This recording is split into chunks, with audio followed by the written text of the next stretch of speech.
जय हिंद दोस्तों, स्वागत है आपका आपके अपने यूट्यूब चैनल नॉलेज वर्ल्ड में।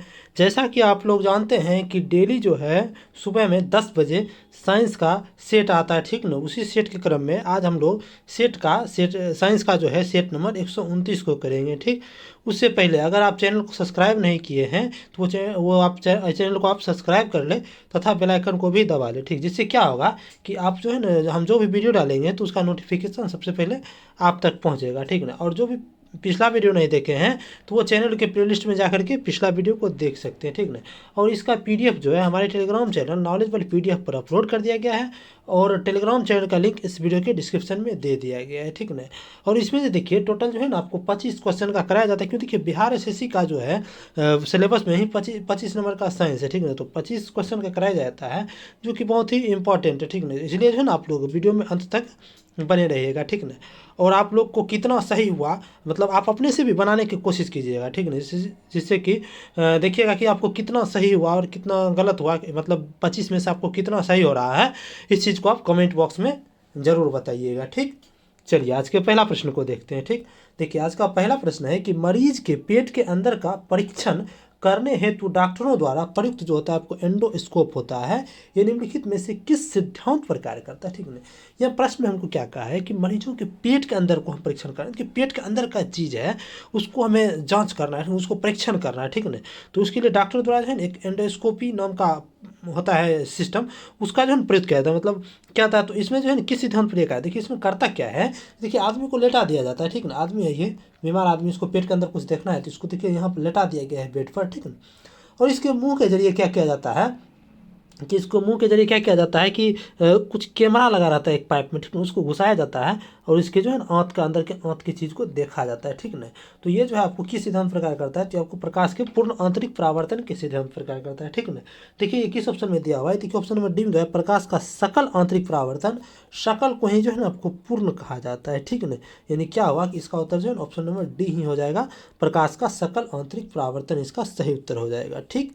चलिए अगला प्रश्न है कि सौर विकिरण निम्न में से किस परास में दिखता है। सूर्य से जो देखिए सूर्य जो होता है इसका जो प्रकाश हम लोगों के पास धरती पर आता है, उसमें जो सौर विकिरण होता है उसका जो दिखने का जो परास होता है वो कितना होता है, वो होता है आपको 400 से लेकर के 700 nm तक होता है, ठीक। तो इसका उत्तर क्या जाएगा, ऑप्शन नंबर बी हो जाएगा, 400 से 700 nm, ठीक। चलिए अगला प्रश्न है कि ताप अस्थाई डैश स्थिर बनाए रखने का साधन है, ठीक है। ताप अस्थाई है, ताप अस्थाई कहने का मतलब देखिए ताप को ये जो है अस्थाई बनाएगा, ठीक है।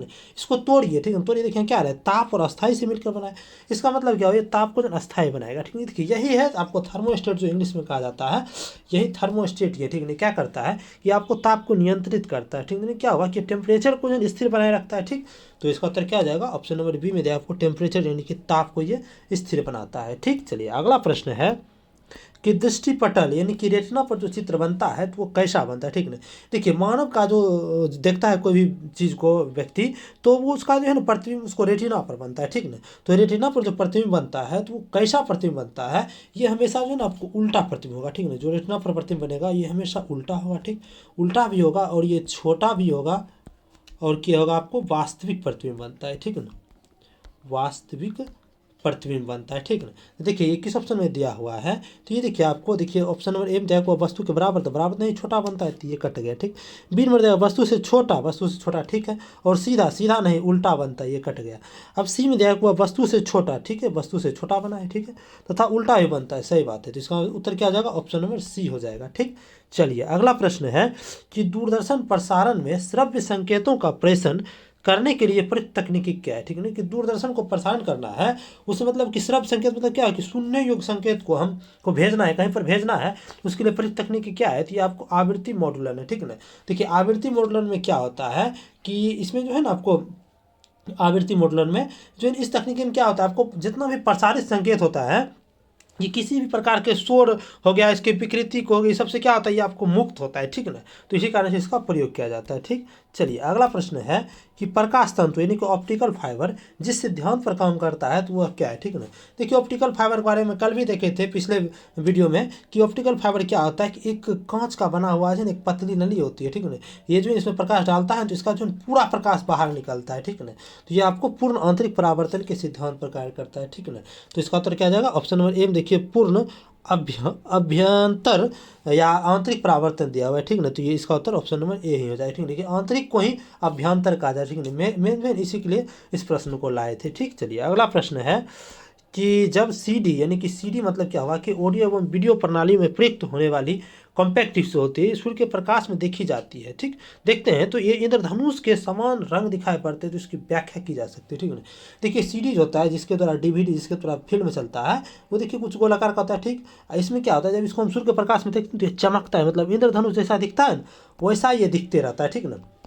देखिए वैसा दिखने का मुख्य कारण क्या है, इसमें देखिए क्या होता है कि परावर्तन भी होता है और विवर्तन भी होता है, ठीक ना।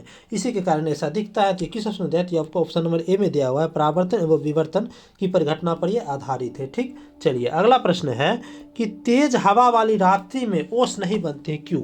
देखिए जब तेज हवा वाला रात्रि होगा तो हवा तेज हो जाता है, तो देखिए हवा तेज होने से क्या होता है कि वहाँ पर जो है ना आपको वाष्पीकरण की दर क्या होता है, आपको तेज हो जाती है, ठीक है। हवा तेज है तो वहाँ पर वाष्पीकरण की दर तेज हो जाएगा, तो वाष्पीकरण का तेज हो गया दर, इसका मतलब क्या हुआ कि वायुमंडल में नमी रहेगा नहीं, ये सब उड़ करके क्या हो जाएगा, वाष्पित हो जाएगा, ठीक ना।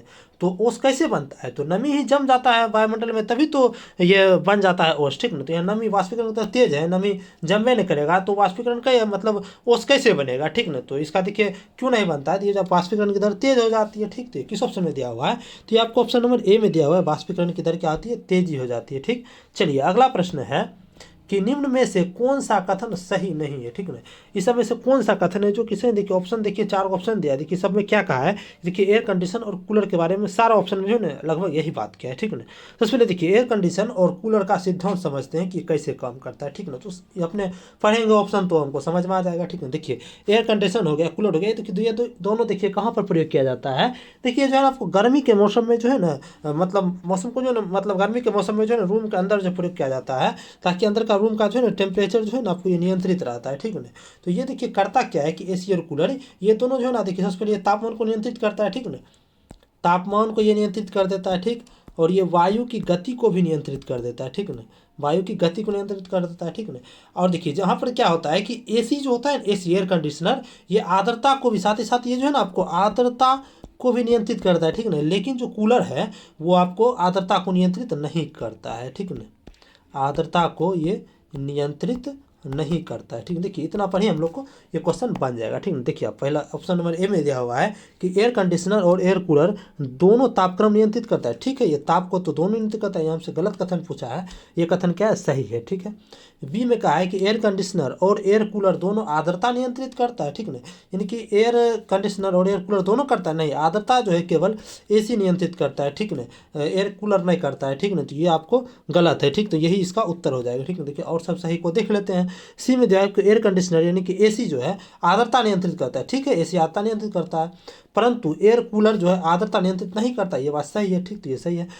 डी नंबर में जो है कि दोनों वायु की गति को, ठीक है, दोनों वायु की गति और ताप दोनों को नियंत्रित करता है, ठीक ना। तो ये भी सही है, ठीक है। यहाँ से गलत कथन ही पूछा था, तो गलत कथन कौन है, तो ऑप्शन नंबर बी क्या है, आपको ये गलत कथन है, ठीक। चलिए अगला प्रश्न है कि निम्न में से कौन सी यांत्रिकी तरंग है, ठीक है। देखिए यांत्रिकी तरंग क्या होता है, ये जो है किसी भी जो है ना ये भौतिक माध्यम से उत्पन्न होता है यांत्रिक तरंग, ठीक है ना। तो देखते हैं, देखिए एन में दिया आपको रेडियो तरंग, बी में एक्सरे दिया हुआ है, सी में जो है प्रकाश तरंग, डी में ध्वनि तरंग। देखिए इस समय से क्या है, ध्वनि तरंग ही एक ऐसा तरंग है जो कि भौतिक माध्यम से उत्पन्न होता है, ठीक है। जैसे अभी हम बोल रहे हैं तो हम बोल रहे हैं तो ये एक तरह से भौतिक ही माध्यम में हुआ, तो ध्वनि तरंग उत्पन्न हुआ, ठीक है ना। तो ये क्या हो गया आपको, तो ये यांत्रिक तरंग हो गया, ठीक। तो इसका उत्तर क्या जाएगा, ऑप्शन नंबर डी हो जाएगा, ध्वनि तरंग यांत्रिक तरंग है, ठीक। चलिए अगला प्रश्न है कि निम्न में से कौन सा विद्युत चुंबकीय तरंग का उदाहरण नहीं है, ठीक है। सबसे पहले समझ लेते हैं कि कौन कौन सा विद्युत चुंबकीय तरंग है। तो जो विद्युत चुंबकीय तरंग है, तो अगर हम ये बात जान जाएंगे तो कौन नहीं है तो अपने आप छट आ जाएगा, ठीक ना। देखिए उसको याद करने के लिए आपको एक ट्रिक हमने बनाया है, ये देखिए ट्रिक है आपको गा ए प द्रि आ शू रे दी, ठीक है। इसको आपको याद रखना है, ठीक ना। इसमें देखिए गास क्या हो गया, गामा हो गया, एस हो गया आपको एक्सरे, पॉस हो गया परावैंगनी, दिस हो गया दृश्य, औस हो गया अवरक्त, सूस हो गया सूक्ष्म, रेस हो गया रेडियो और दिस हो गया दीर्घ तरंग, ठीक ना। ये सब कैसा है, तो ये आपको विद्युत चुंबकीय तरंग का उदाहरण है, ठीक ना। तो ये सब विद्युत चुंबकीय तरंग हो गया। तो आप देखते हैं कि इस ऑप्शन में ये दिया हुआ है, तो हमसे क्या पूछा है कि विद्युत चुंबकीय तरंग का उदाहरण नहीं है, इस समय से कौन विद्युत चुंबकीय तरंग नहीं है। देखिए ए में गामा दिया हुआ है, देखिए गामा तो है ही, बी में एक्सरे दिया हुआ है तो एक्सरे भी तो है ही, पराबैंगनी दिया हुआ है, सी में तो पराबैंगनी भी तो विद्युत चुंबकीय तरंग ही है। लेकिन देखिए आपके ऑप्शन नंबर डी में पराध्वनिक दिया हुआ है, तो पराध्वनिक विद्युत चुम्बकीय तरंग नहीं है, ठीक ना। यहाँ हमसे यही पूछा है कि कौन सा विद्युत चुम्बकीय तरंग नहीं है, ठीक ना। तो इसका उत्तर क्या हो जाएगा, ऑप्शन नंबर डी हो जाएगा पराध्वनिक तरंग। ठीक, चलिए अगला प्रश्न है कि प्रकाश का वेग अधिकतम होता है किस में। देखिए प्रकाश का वेग निर्भर से पहले समझिए किस पर करता है। ये जो है प्रकाश की वेग जो है ना आपको, जैसे देखिए कोई माध्यम विरल है तो उसमें ज़्यादा प्रकाश का वेग होगा, ठीक ना। जो माध्यम सघन है उसमें कम होगा प्रकाश का वेग। मतलब क्या होगा कि जो माध्यम सघन होगा, ठीक है, जो माध्यम सघन होगा उसमें क्या होगा, प्रकाश का वेग क्या होगा, कम होगा, ठीक है। और जो माध्यम विरल होगा यानी कि उसका कण जो है ना हटा हटा रहेगा तो उसमें प्रकाश की वेग क्या होगा, अधिक होगा, ठीक है ना। यहाँ देखिए ऑप्शन नंबर ए में हीरा दिया, तो बहुत ही सघन है तो इसमें प्रकाश में अधिकतम हो ही नहीं सकता। पानी दिया तो ये थोड़ा नॉर्मल है उससे, तो इसमें थोड़ा उससे अधिक होगा। हाइड्रोजन भी उससे अधिक है, लेकिन यहाँ निर्वात देखिए ये सबसे विरल है, ठीक है, यहाँ पर तो इसमें प्रकाश का वेग क्या हो जाएगा, अधिकतम हो जाएगा। ठीक, तो किस ऑप्शन में, ऑप्शन नंबर सी में दिया हुआ है निर्वात में, ठीक ना। अब देखिए हीरा में जो प्रकाश का वेग होता है वो कितना होता है, तो ये आपको होता है 1.24 गुना 10⁸ मीटर प्रति सेकेंड होता है, ठीक ना। अब पानी में पूछेगा तो पानी में होता है आपको 2.26 गुना 10⁸ मीटर प्रति सेकेंड। और हाइड्रोजन में कितना होता है, तो यहाँ पर होती है आपको 2.98 गुना 10⁸ मीटर पर सेकेंड। निर्वात में तो सब जानता है 3 गुना 10⁸ मीटर पर सेकेंड होता है। ठीक, चलिए अगला प्रश्न है कि मोनाजाइट किसका अयस्क है। देखिए मोनाजाइट जो है ये आपको एक प्रकार के थोरियम का अयस्क है, ठीक ना। तो मोनाजाइट जो थोरियम का अयस्क, ठीक, इसका उत्तर ऑप्शन नंबर बी हो जाएगा। देखिए मोनाजाइट जो होता है ये किस चीज़ की मिलकर बना होता है, ये देखिए सबसे पहले थोरियम का अयस्क है तो ये थोरियम का तो मिलकर बना ही होता है, ठीक ना। देखिए थोरियम हो गया, लेंथेनम हो गया, लेंथेनम, सीरियम हो गया, इस सब का जो है मिश्रण होता है, ठीक ना। कौन, तो मोनाजाइट। ठीक, चलिए अगला प्रश्न है कि निम्न में से किस उद्योग में अवरक जो है कच्चे माल के रूप में प्रयुक्त होता है, ठीक है ना। देखिए अवरक का गुण कैसा होता है कि आपको विद्युत का कुचालक होता है, ठीक है ना। तो इसी का मतलब क्या होगा कि आपको विद्युत उपकरण में इसका प्रयोग होता होगा, ठीक। तो इसका उत्तर क्या जाएगा, ऑप्शन नंबर डी हो जाएगा वैद्युत में। ठीक, चलिए अगला प्रश्न है कि निम्नलिखित में से कौन जो है उष्मा का सर्वाधिक उत्तम चालक, इस सब में से कौन है जो कि उष्मा का चालन बहुत अच्छे से करता है। ठीक, ए में जल दे दिया हुआ है, बी में पारा दे दिया हुआ है, सी में बेंजीन, डी में चमड़ा, ठीक नहीं। यहाँ देखिए कि पारा ही एकमात्र है जो कि धातु है, ठीक है। देखिए धातु का गुण क्या होता है कि जो है उष्मा और विद्युत का अच्छा चालन करता है, ठीक है। तो यहाँ धातु में ये सबसे कम चालन करने वाला है, लेकिन यहाँ तो इस सब की अपेक्षा तो अधिक ही चालन करेगा, ठीक है। तो इसी कारण इसका उत्तर क्या जाएगा, ऑप्शन नंबर बी हो जाएगा पारा। ठीक, चलिए अगला प्रश्न है कि जर्मन सिल्वर में चांदी का प्रतिशत कितना होता है। देखिए जर्मन सिल्वर देख के लगता है कि जर्मन इसमें सिल्वर है, जिसका मतलब क्या है इसमें सिल्वर होगा, ठीक है ना। लेकिन इसमें सिल्वर रहता ही नहीं है, ठीक है। इसमें सिल्वर जो है ना आपको 0% आता है, ठीक है ना। तो आखिर रहता क्या क्या है जर्मन सिल्वर में, तो वो देखते हैं। देखिए जर्मन सिल्वर को ही क्या कहा जाता है आपको, इसे जो है ना आपको निकेल सिल्वर भी कहा जाता है, ठीक है ना। इसे क्या कहा जाता है, तो निकेल सिल्वर भी कहा जाता है, ठीक, निकेल सिल्वर भी कहा जाता है, ठीक है। इसमें रहता क्या क्या है, देखिए इसमें सबसे पहले देखिए तांबा रहता है, तो तांबा कितना रहता है, कॉपर कितना रहता है, तो ये 50% जो इसमें कॉपर ही रहता है, ठीक है। उसके बाद देखिए जिंक यानी कि जस्ता रहता है, तो जस्ता कितना रहता है, तो 35%। अब बचा कितना, देखिए 85 हो गया, तो अब बचा कितना 15%, तो 15% कौन रहेगा, तो निकेल रहता है, ठीक। निकेल कितना रहता है 15%, ठीक है। यहाँ से चांदी के बारे में पूछा है तो चांदी तो रहता ही नहीं, मतलब चांदी कितना हो जाएगा 0% हो जाएगा, ठीक है ना। तो ये किस ऑप्शन दिया है, तो आपको ऑप्शन नंबर सी में दिया हुआ है। ठीक, चलिए अगला प्रश्न है कि ठंडे देशों में पारा के स्थान पर अल्कोहल को जो है ना तापमापी द्रव के रूप में वरीयता दी जाती है, क्यों।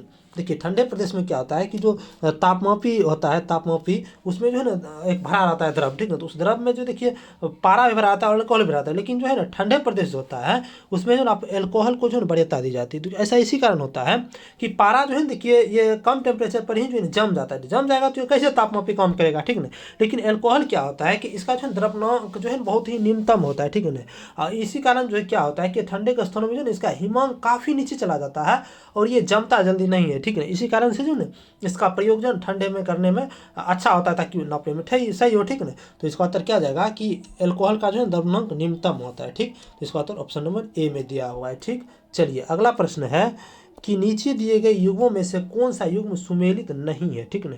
इस में से कौन सा युग्म है जो कि सुमेलित नहीं है। देखिए ए में क्या दिया हुआ है, सूखा बर्फ, ठीक। तो सूखा बर्फ क्या है, तो ठोस कार्बन डाइऑक्साइड को ही सूखा बर्फ कहते हैं, ये तो सुमेलित है ही, ठीक है।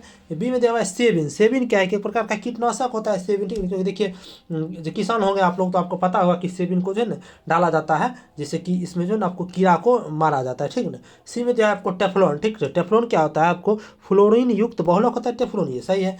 डी में दिया है कि फ्लोरीन, फ्लोरीन क्या है कि फ्लोरीन युक्त कार्बनिक यौगिक नहीं, फ्लोरीन क्या है, ये आपको कार्बन का जो है ये अपरूप है, ठीक है ना, कार्बन का ये अपरूप है, इसे कार्बन 60 के द्वारा जो है ना डिनोट किया जाता है, ठीक है ना। तो ये आपको यही सुमेलित नहीं है, तो इसका उत्तर क्या हो जाएगा, ऑप्शन नंबर डी हो जाएगा। ठीक, चलिए अगला प्रश्न है कि परम शून्य ताप क्या है। परम शून्य तापमान मतलब क्या हुआ कि संसार का जो सबसे न्यूनतम तापमान होगा उसे ही परम शून्य तापमान कहते हैं। तो संसार का सबसे न्यूनतम तापमान कितना होता है, तो ये आपको होता है 0 केल्विन होता है, ठीक है, 0 केल्विन। और डिग्री सेल्सियस में कितना होता है, तो ये होता है आपको -273.15 डिग्री सेल्सियस होता है, ठीक है। इससे जो है ना न्यूनतम तापमान संभव ही नहीं है, ठीक है ना। इसे क्या कहते हैं, आपको परम शून्य तापमान कहते हैं। ठीक, तो ये देखिए किस ऑप्शन में दिया हुआ है, ये आपको देखिए ऑप्शन नंबर बी में दिया है कि सैद्धांतिक रूप से न्यूनतम संभव तापमान, मतलब इससे नीचे तापमान जो है ना संभव ही नहीं है, ठीक ना।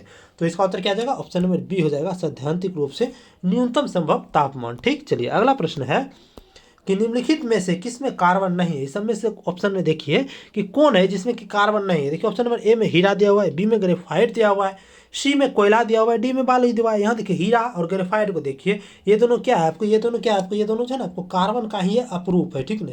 ये कार्बन का ही जब अपरूप है तो इसमें तो कार्बन होगा ही।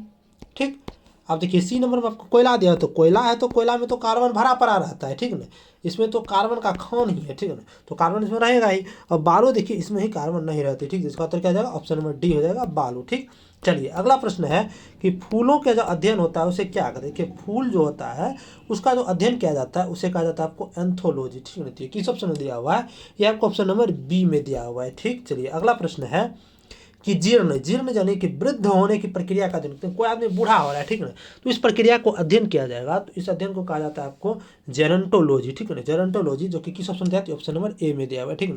देखिए इसको याद रखने का ट्रिक है कि देखिए कोई आदमी बूढ़ा होता है तो वो झरने लगता है, ठीक है, तो यानी झरने से क्या हो गया आपको, जेरंटोलॉजी हो गया, ठीक है ना, जेरंटोलॉजी मतलब झरने से, मतलब उसको उसका दिक्कत है, आपको चमड़ा अपना झुलस जाता है, थोड़ा झुक के चलना होता है, मतलब क्या वो झर रहा है धीरे धीरे, ठीक है ना।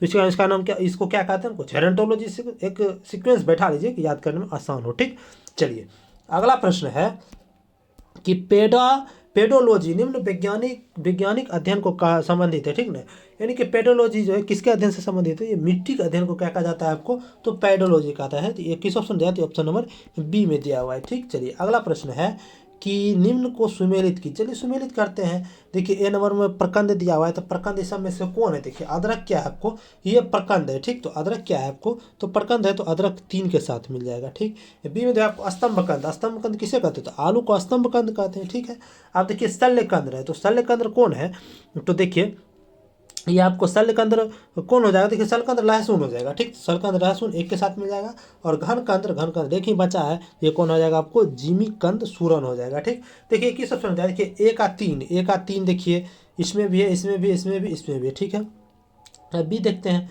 बी का क्या दिया हुआ है, तो बी का 4, देखिए बी का 4 इसमें है, इसमें 2 हो गया। ठीक है, 2 छटा गया। अब देखिए सी नंबर क्या दिया है, शल्यकंद सी का 1, तो सी का 1 देखिए ये है, ठीक, और डी का 2 ये हो गया। ठीक, तो इसका मतलब क्या हुआ, इसका उत्तर क्या हो जाएगा, ऑप्शन नंबर सी हो जाएगा। ठीक, चलिए अगला प्रश्न है कि निम्नलिखित में से कौन सा सुमेलित नहीं है, सब में से कौन है जो कि सुमेलित नहीं है। देखिए ए नंबर में दिया आपको अदरक, ठीक, तो अदरक जो है आपको राइजोम है, तो ये सुमेलित है। ठीक है, केसर क्या है, तो केसर देखिए बीज से प्राप्त नहीं है, केसर बीज नहीं है। ठीक है, देखिए केसर देखिए होता कैसे प्राप्त, ये जो एक प्रकार का क्या है, ये केसर क्या है, एक प्रकार का ये मसाला है। ठीक है, ये कैसा है, तो ये मसाला है। ठीक, ठीक है, जो कि देखिए किससे प्राप्त होता है, ये देखिए आपको सेफ्रॉन क्रोकस नाम का एक पौधा होता है। ठीक है ना, क्रोकस नाम का पौधा होता है, इसके पुष्प का जो है वर्तिका जिसे हम कहते हैं स्टाइल, और वर्तिका जिसे स्टिग्मा कहते हैं,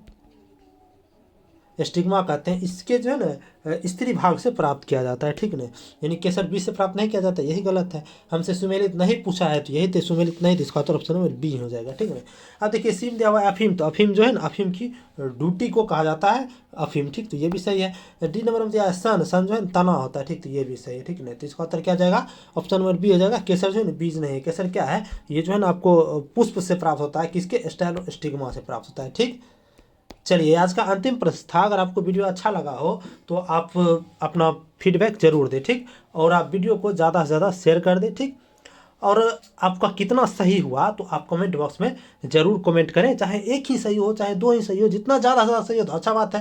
और नहीं सही हुआ तो मतलब क्या हुआ, हमको सीखने के मिला है इस वीडियो में कि जो हम नहीं सही हुआ तो उसको चीज़ हम सीखे हैं, नया चीज़ कुछ सीखे हैं, ठीक। और अगर आपको इसका PDF चाहिए तो आप हमारे टेलीग्राम चैनल नॉलेजेबल PDF से जुड़ सकते हैं, ठीक है ना, जिसका कि लिंक इस वीडियो के डिस्क्रिप्शन में दे दिया गया है, ठीक ना। वहाँ पर जो है आपको इसका PDF अपलोड कर दिया गया है, ठीक।